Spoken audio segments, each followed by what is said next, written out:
Colossal Is Crazy is a mystery, an enigma. He's often called the James Cameron of YouTube, not because he's a revolutionary auteur, but because the last film James Cameron released was back in 2009.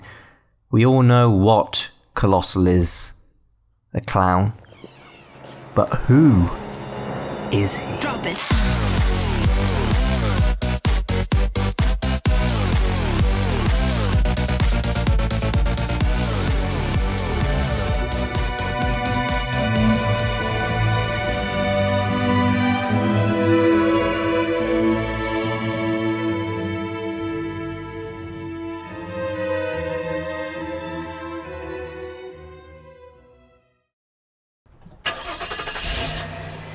It all started many months ago when I received a DM from a regular client. For obvious reasons, this client will remain anonymous.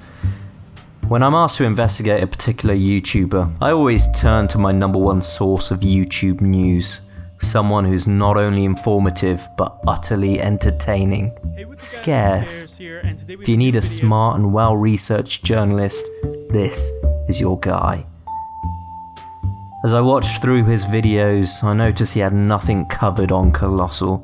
Was Scarce hiding something?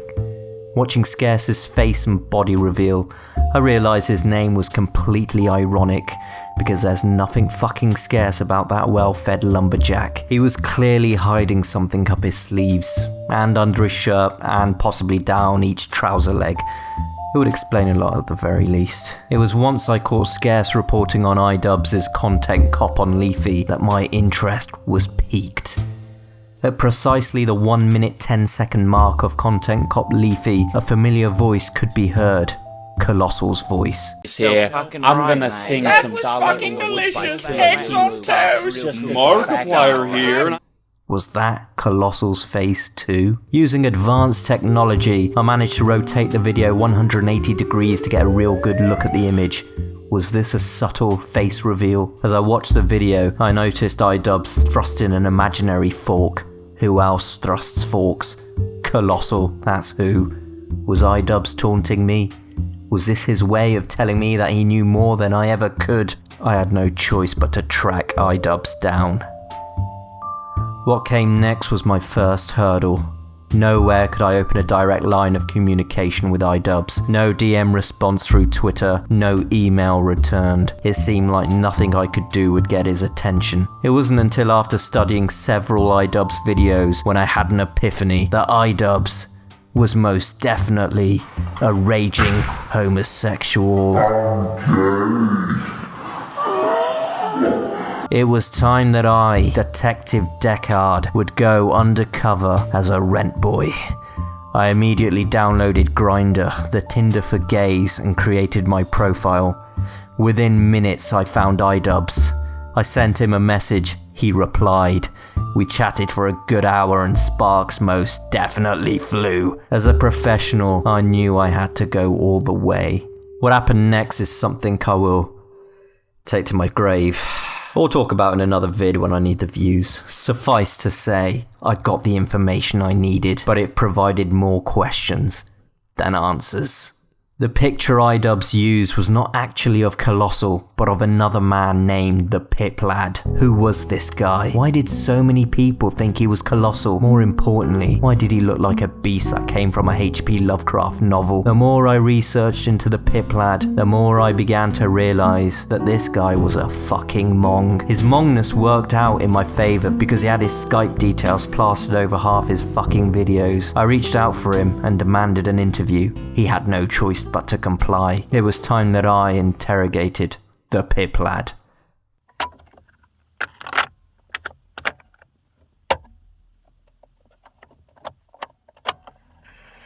Hello, Pip Lad. Hello there, sir. For the record, the date is September the 10th, 2016 at 4:24 p.m.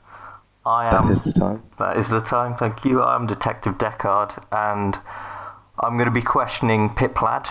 The Pip Lad is without counsel, as your lawyer, Elvis the Alien, could not attend Due to, and I quote, obviously Alien, I do not work when it's 4:20 p.m, if you get what I mean. Wink, what I mean is I smoke a lot of weed. The Pip Lad has agreed and knows his right to silence. Can you confirm this, Pip Lad? I can confirm this, and might add something to the record. Yeah. I didn't choose Elvis the Alien. He chose you. I'm sad about that, frankly. I mean, he knows I'm not a fan. Well... And he just chose me to spite me. Right, question 1. This is how I do things. I need to sort of get to know the suspect. Well, not the suspect. Sorry, that's a strong word. So what I'm going to do, I'm going to name some things, and I want you to tell me the very first thoughts that come to your head. Okay. First off, the Baited podcast. Awful. Okay. All right. The next one, David Attenborough. Legend. The next one is a vaginal dryness. It's pretty irritating, isn't it? Do you experience that a lot? Is that what you're saying? Yeah, I do, I'm afraid. With other women, or do you own a vagina? Myself, I own one. I have it under my desk. You actually carry a vagina? I don't carry it. It's hooked up to like a life support system. It keeps it alive. But every now and then it sort of dries out, so I have to put it in a bath. Right, so you have a dismembered woman that you've hooked up to life support. She can only experience life through her vagina. No. She's a willing donor. A woman donated her vagina to you. To the Pip Lad, to yes. The Pip Lad. For what purpose? That answer's beyond me. What do you intend to do with it? I observe it from a distance. Yeah, I don't want to get too close. Yeah, I don't want it to actually do anything to me, because like it could be dangerous. Is that what you feel about women in general? They could be dangerous, so you observe them from a safe distance. Yeah. You know, again, I don't want to get attacked. Okay. You know, playing it safe. Right, we'll go to the next word. Minorities. Ooh, it's a bit of a tricky one there. Right, the next word, or person. Colossal Is Crazy. Oh, I love Colossal. I do. I think he's a brilliant guy. He's a good mate of mine. What is your relationship with Colossal Is Crazy? Best mates. Best mates? Yeah. Would he say that? Probably not. I think that the relationship you have with Colossal Is Crazy is that he is your father. I doubt that. Are you denying it? I am denying that. Well, you once sent Colossal a Father's Day card. Oh, you saw the video for that one.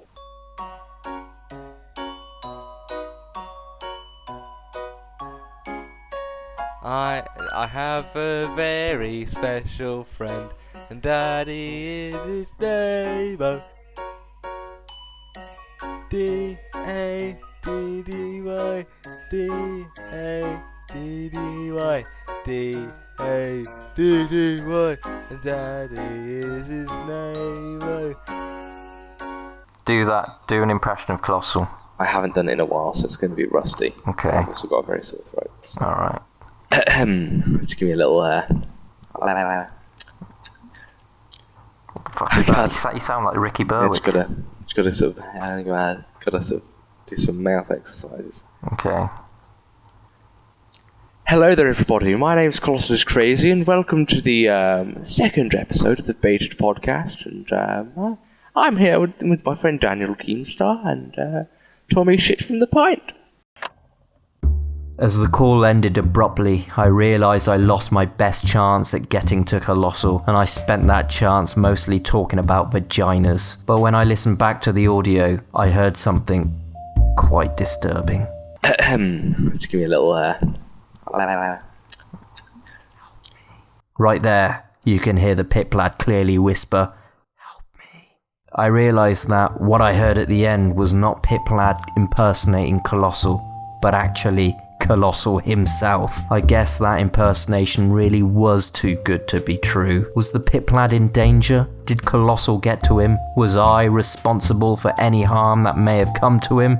These were just some of the questions that I really didn't give a shit about, and then I saw it. In presumably his last moments, the pip lad had sent me a message. In a forest, a clown assesses a toaster.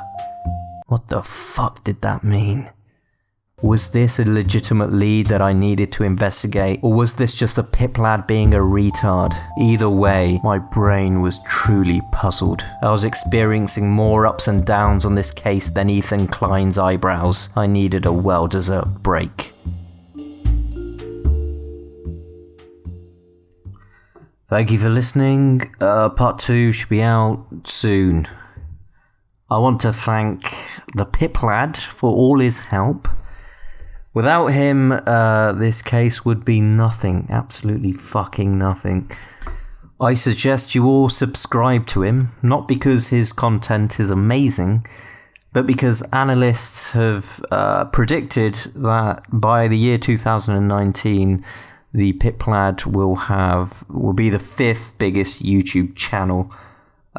So subscribe now so that in 3 or 4 years' time, you can make a comment saying, like if you subscribe to Pip Lad before he stopped being a Mong or something, you'll get a shitload of likes.